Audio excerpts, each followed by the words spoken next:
सभी को सादर जय जिनेन्द्र। आज 10 लक्षण महापर्व का दूसरा दिन।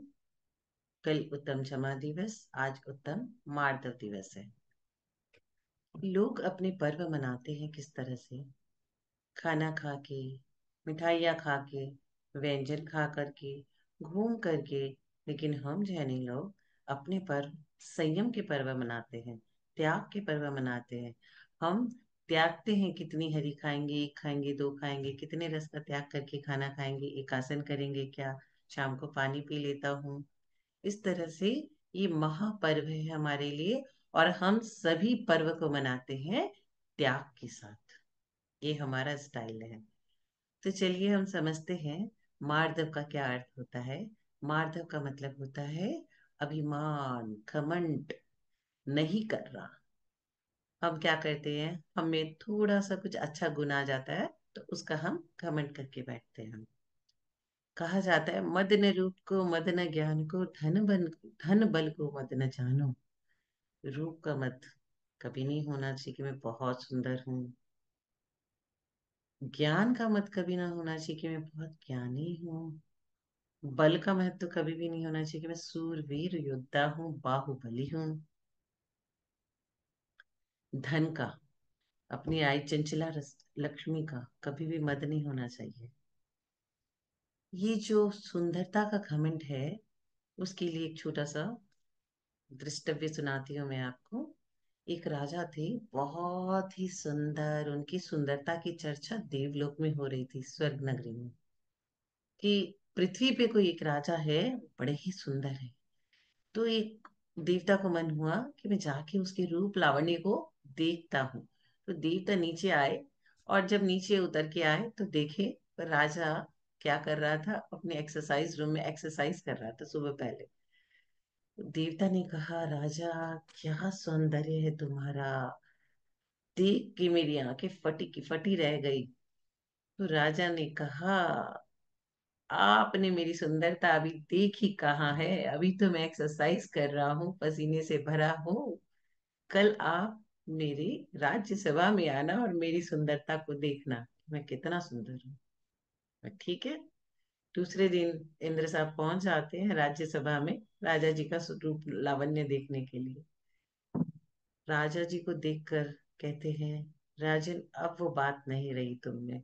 राजा ने कहा, अब क्या हो गया? बोले, देखो तुम्हारी जो छोटी वाली उंगली है, उस उंगली में एक सफेद बिंदु यानी कि कुष्ठ का रोग हो चुका है। इससे आप क्या समझेंगे कि रूप का घमंड राजन ने किया, और उसका रूप तुरंत सफेद दाग होकर के उसका रूप पूरा खत्म हो गया।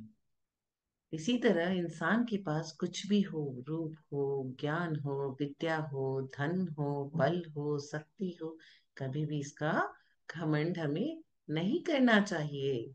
हम भक्तामर जी के छठे श्लोक में क्या बोलते हैं?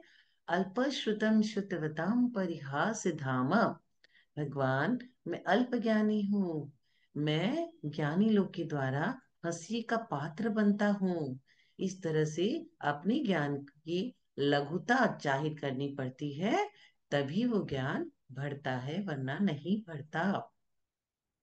जितने भी पंडित जी लोग हैं वो ज्ञानी होते हैं, ज्ञान तो बहुत होता है, लेकिन चारित्र उनके पास नहीं होता। तत्वार सूत्र में कहा गया है, सम्यक दर्शन ज्ञान चारित्राणि मोक्ष मार्ग। मोक्ष का मार्ग अगर आपको चाहिए तो सम्यक दर्शन, सम्यक ज्ञान और सम्यक चारित्र तीनों इक्वली इंपॉर्टेंट है। तो अभी आपके पास जो भी चीज है उसका घमंड आप नहीं करेंगे, और विनय और बहुमान करेंगे। गुणी जनों को देख हृदय में मेरे प्रेम उमड़ आवे। जब भी कोई गुणी जन को देखेंगे, आपके मन में उनके प्रति विनय के भाव होंगे।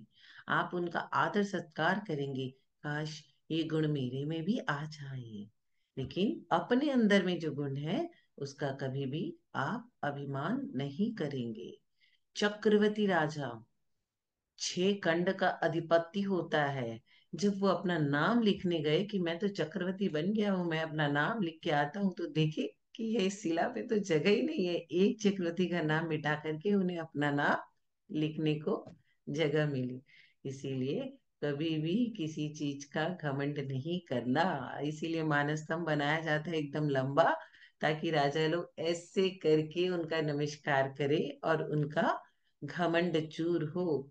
आप पारसनाथ भगवान के जब भी शिखर जी जाते हो, तो जब चरणों के दर्शन करने जाते हो पार्श्वनाथ के टॉप पे, तो क्या करते हो, जब नीचे वाले चरण के दर्शन करते हो तो आपको मुंडी झुका करके अंदर जाना पड़ता है, वरना मुंडी भिड़ जाती है।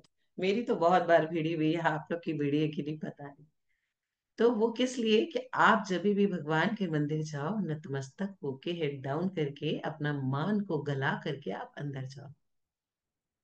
मान महाविश्व रूप, मान को विष के समान कहा गया है। तो मान कभी भी नहीं करना, किसी भी चीज का गर्व और घमंड नहीं करना। वो क्षणिक होता है, आज है और कल नहीं है। इसीलिए आज से हम अपना घमंड और मान को त्याग कर, आजकल जितने भी पदाधिकारी है, जब उनका पद ले लिया जाता है या उनका पद कंप्लीट हो जाता है, तो उनको बहुत खलता है कि हमें तो वो भाव नहीं मिल रहा, हमें तो वो रिकॉग्निशन नहीं मिल रहा, अब हम क्या करें, वो मान ही तो है उनका। अगर अपने दिल को बहला ले, मना ले कि ये सब तो क्षणिक है, आज है और कल नहीं।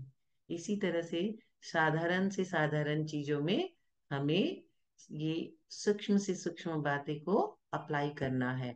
विनय से रहना है, बहुमान करना है, गुणी जनों के देख करके गुणों की प्रशंसा करनी है। सभी को सादर जय जिनेन्द्र।